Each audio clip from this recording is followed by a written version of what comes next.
Tá vendo aí? Daqui a pouco ele vai mandar mensagem. Vai mandar mensagem, tá vendo aí? Já estão trabalhando. Rafa Marques, você sempre muito atento à escala de arbitragens, algo tão importante. Muitas vezes as pessoas dão um pouco valor na divulgação das escalas. Olha aqui, a partida entre Palmeiras e Fluminense, os 2 jogos neste sábado, será dirigida por Jonathan Pinheiro, do Rio Grande do Sul. Longe de estar entre os mais conhecidos e requisitados árbitros do quadro da CBF. Flamengo e Bragantino será apitado por Fernando Nascimento Filho. Fernando Nascimento Filho. Quer mais? VAR de Flamengo e Bragantino, aí um árbitro conhecido. Braulio da Silva Machado. Também uma temeridade. VAR de Palmeiras e Fluminense. Pascoal, você vai gostar. Eber Roberto Lopes. Quer dizer, Rafa, árbitros pesados, famosos, no VAR, velhacos no VAR e inexperientes no campo. O que costuma resultar isso, Rafa? Como diz o meu amigo mestre Oswaldo Pascoal, dá ruim. Isso não dá boa coisa, não. Normalmente não é assim que as coisas resultam em algo interessante, positivo, não. Não é a primeira vez que a CBF faz isso, tá? Aliás, até tem algumas explicações no nosso site, espn.com.br, na reportagem assinada pelo Luciano Borges e pela Renata Ruel, explicando um pouquinho, né, desses critérios e dessas artimanhas, né, desenvolvidas para a escala dessa rodada.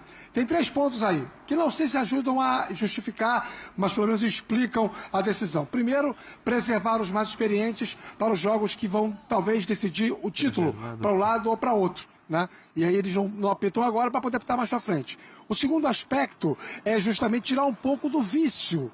Porque você pega um árbitro que participou de muitos jogos do Flamengo, ou do Palmeiras, ou dos dois, ao longo da temporada, alguma discussão, algum quiprocó, alguma gritaria teve de um dos lados, que foram os 2 times que mais falaram de arbitragem ao longo de todo o Campeonato Brasileiro.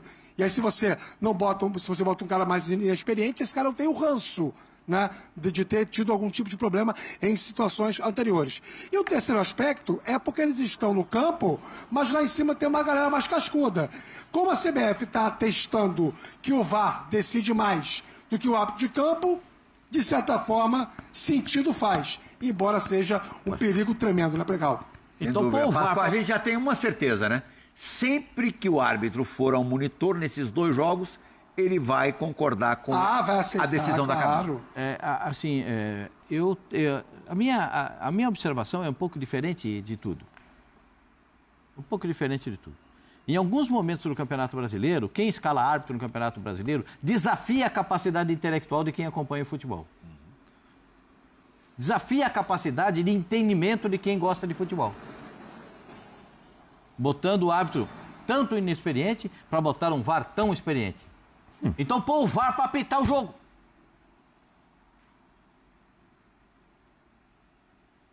Simples assim? Mas a gente tem uma condição física para isso. O Eber não rola mais, o Braulio pode. Aguentaria ainda. Segunda-feira falaremos muito de arbitragem. Com certeza. Tamanha irresponsabilidade, eu não consigo entender isso. Sinceramente, eu não consigo entender. Põe os árbitros mais cascudos para apitar esses jogos. Essa é a hora, cara. Essa é a hora de você colocar. Faltam 4 jogos, 4 rodadas. Coloca os caras que têm casca. Mas reclamaram de todo mundo. E é sempre assim, no próximo jogo reclama. Sempre. Coloca os caras bons para apitar agora. Entendeu? Para não dar problema. Claro, Zé, não é só por conta de Palmeiras e Flamengo, não. Os adversários também. O Fluminense que fica esperto. E o Bragantino que fica esperto. Todos nessa hora. O cara menos cascudo, Pascoal, tende a ser, isso é normal. Pressionado, mais caseirão, ou não? Eu acho que é um desafio à minha capacidade intelectual, é um desafio à minha inteligência, é um desafio a quem tem capacidade de analisar futebol, uma escala dessa. Desculpa, eu não consigo aceitar. Eu queria saber, que é pouco, né? Eu não sou nada, mas o presidente da CBF gostaria, está disputando o título, não, agora eu vou colocar um jogador, uma pessoa inexperiente para controlar aqui as finanças da CBF. Tá escutando? Será? Tá escutando a trilha? Ah, não é possível. Rafa, obrigado, meu amigo. Pascoalzinho, Zé Elias, valeu. Valeu, Rafa. Amanhã tem decisão da Sul-Americana, Galo e La... Eu, na hora do desespero, do pânico, Pedrosa, sal grosso, reza, tudo. Qualquer fé é bem-vinda. É verdade. É a tua fé do teu coração, é isso que vale na vida e no futebol, Lucas Pedrosa. Eu sou um cara otimista, geralmente. Eu também. Não tem dado muito certo. É verdade? Mas geralmente eu sou um cara otimista. Não gosto de ficar, porque não vai, porque não vai dar, não sei o quê. Eu falo que vai dar, mesmo que não dê, entendeu? Eu também. Eu sou um cara otimista pra tudo na vida. Ô, Vene Casagrande, falando em Flamengo, o Flamengo se prepara para enfrentar amanhã o Red Bull Bragantino no Maracanã. Ele segue líder da competição, 71 pontos somados, 2 à frente do Palmeiras. E essa vai ser a penúltima partida do comando do time antes da grande decisão da Libertadores do Felipe Luiz, né? Para esse jogo contra o Bragantino, o Flamengo não vai poder contar com quem, Vene Casagrande? Você lembra de cabeça? Qualquer coisa tem com a linha ali. Não dá pra cravar, mas vamos lá. Léo Ortiz provavelmente não volta, o De La Cruz dificilmente vai voltar, porque ainda tem a preparação nessa sexta-feira. Mas, independentemente disso, pelo menos o Flamengo vai ter o retorno do Arrascaeta, né? Que foi um jogador que nem relacionado foi no último duelo, por conta do desgaste. Pulgar e Saúl também, né? Pulgar e Saúl estão suspensos, esses dois estão fora, com certeza estão fora. E aí seria o momento até mesmo o De La Cruz voltar a performar com a camisa do Flamengo. E sobre o Bragantino, uma curiosidade que a gente fala tanto de tabela. O Bragantino vem de 3 vitórias seguidas. 3 rodadas atrás estava falando de zona de rebaixamento, agora já fala em pré-libertadores. Só para a gente entender como é que funciona o Campeonato Brasileiro, que agora é uma equipe que está pensando na Libertadores e vai enfrentar o Flamengo dentro do Maracanã. E geralmente dá dificuldade ao Flamengo quando enfrenta o Flamengo.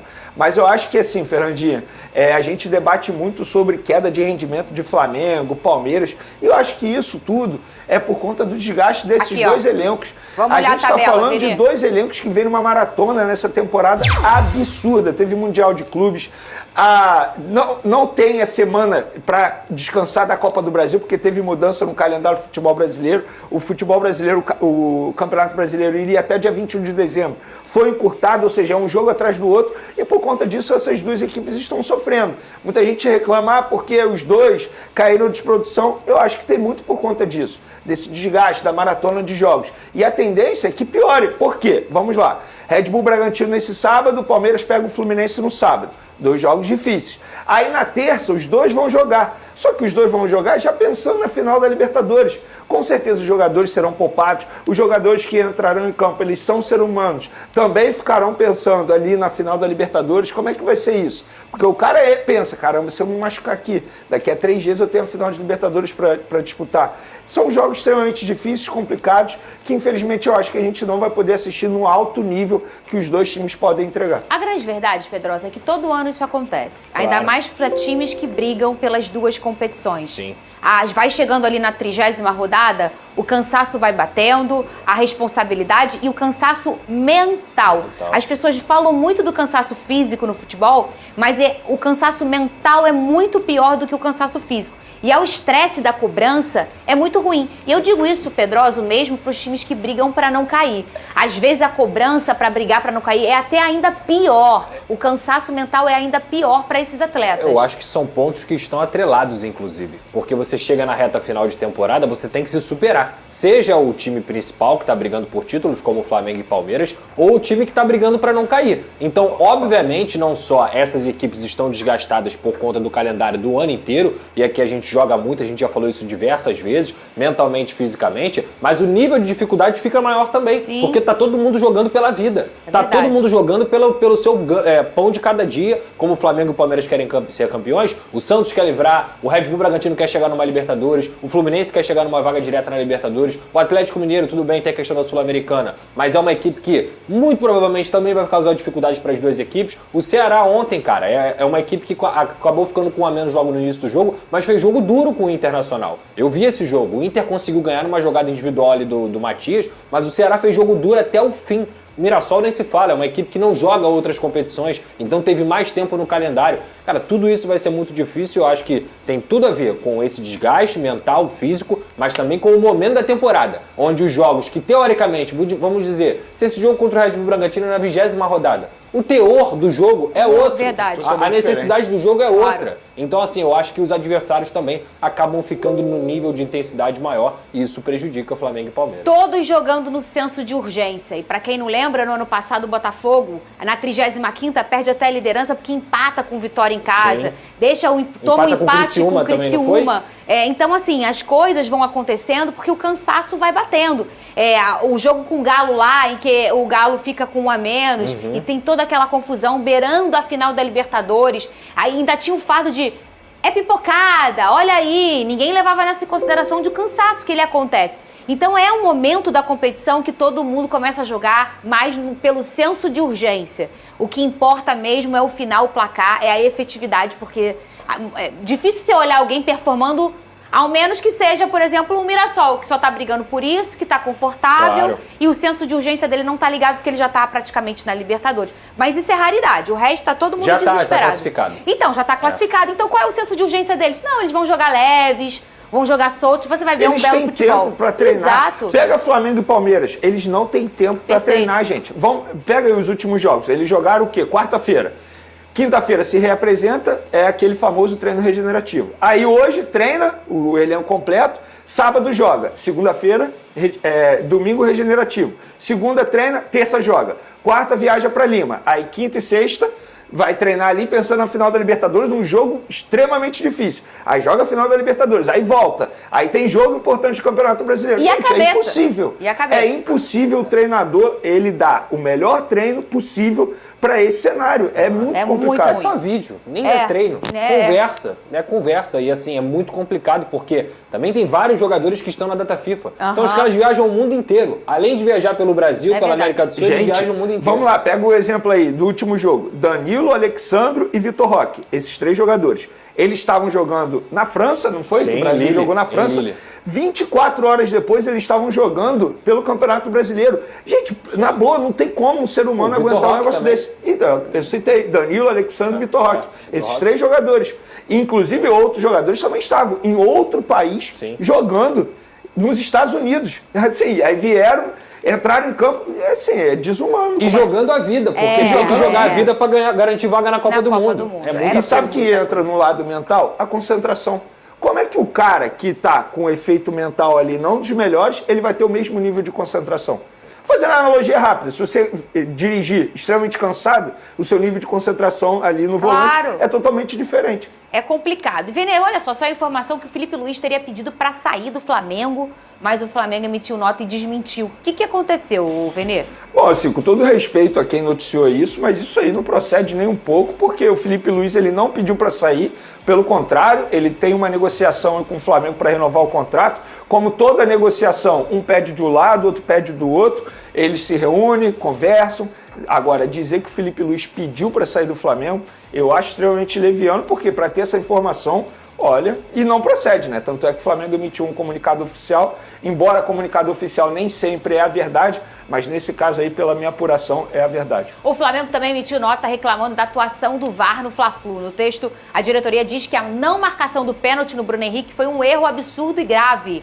Bota aí na tela, na nota aí, por favor, e tem também atualização sobre o Bruno Henrique, que realizou exames após sentir dores na derrota do Flamengo para o Fluminense, e o exame inicial não apontou nenhuma lesão na posterior da coxa esquerda do atacante. Há a possibilidade do atacante passar por novos exames, incluindo uma ressonância magnética, mas ele tá bem. Tá tudo bem com ele, né, Venê? Tá aqui bem. A nota. Foi apenas uma fisgada, pelo que me relataram no Flamengo. Uma nota natural, né, ô Pedrosa? Quando você se sente prejudicado com essa questão do VAR, tem que botar uma notinha, porque para dar uma pressionada. Normal, todo mundo faz isso, né? O Flamengo foi realmente prejudicado nesse jogo, e principalmente pelo Wagner Heuwei. Eles foram muito bem, porque o Davi Oliveira Lacerda ali naquele momento, ele é o momento do jogo. Quem tinha que ter entrado com a chamada era o próprio VAR.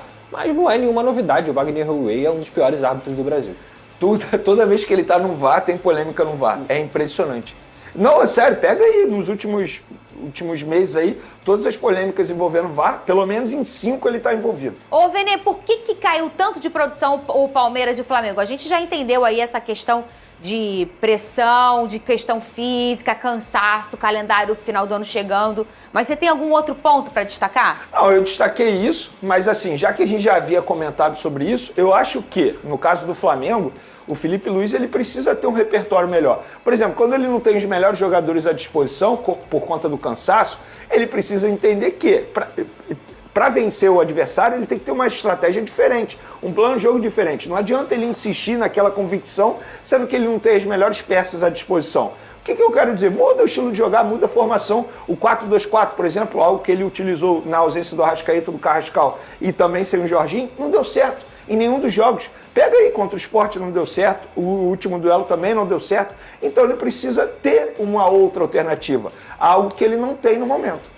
Vamos botar na tela aqui, sabe quem? Flávio Winick. Sextou, tem que ter Flávio Winick. Flavinho, puro suco de TV aberta, fala comigo. Onde você tá, meu amigo? Ih!